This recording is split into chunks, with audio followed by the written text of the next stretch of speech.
Hello' guys, welcome back to my channel Chhaya tales. আজি মই আপোনালোকক লৈ গৈ আছোঁ গণেশগুৰিৰ গণেশ মন্দিৰৰ কাষত থকা ছায়া বাবা মন্দিৰলৈকে। তো গাইজ ব'লক এতিয়া আমি ভিডিঅ'টো ষ্টাৰ্ট কৰোঁ।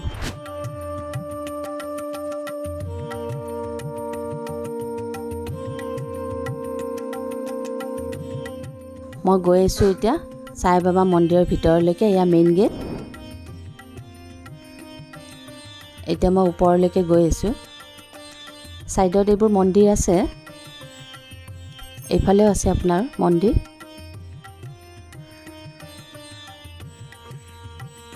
এতিয়া ওপৰলৈকে যাম। মেইন ছায়া বাবা মন্দিৰটো ওপৰত আছে তাৰমানে।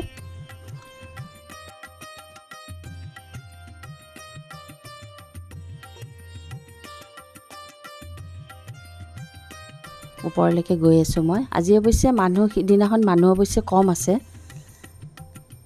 বৃহস্পতিবাৰে বহুত ভিৰ হয়।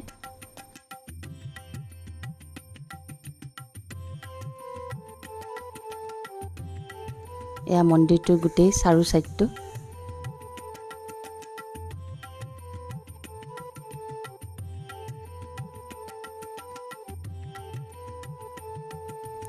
অৱশ্যে এটা কথা কি, ভিতৰত ছায়া বাবাৰ কেমেৰা নিব নিদিয়ে, তাতে ফটো বা ভিডিঅ' কৰাৰ কাৰণে, নহ'লে আপোনালোকক দেখুৱালোঁ হয় মই। তো এতিয়া মই তললৈকে আহি আছোঁ। ইয়াতে চাকি দিব পাৰি। এইটো মন্দিৰ আপোনাৰ ৰাধা কৃষ্ণৰ হয়। ইয়াতেও এটা মই সেৱা ল'লোঁ।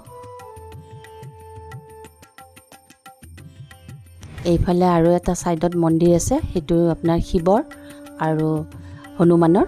ইয়াতেও এটা সেৱা জনালোঁ।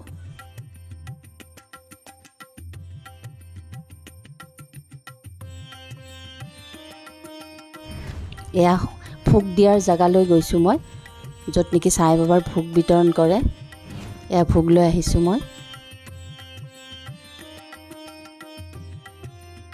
খুবেই ভাল লাগে, খুবেই সোৱাদ ভোগৰ। আপোনালোকে আহিব, দৰ্শন কৰিব।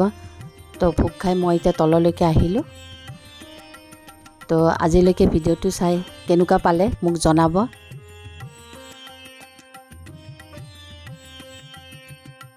তো ভিডিঅ'টো চাই যদি আপোনালোকৰ ভাল লাগিছে তো লাইক, শ্বেয়াৰ, ছাবস্ক্ৰাইব কৰিব নাপাহৰিব। কমেণ্টত জনাব মোক।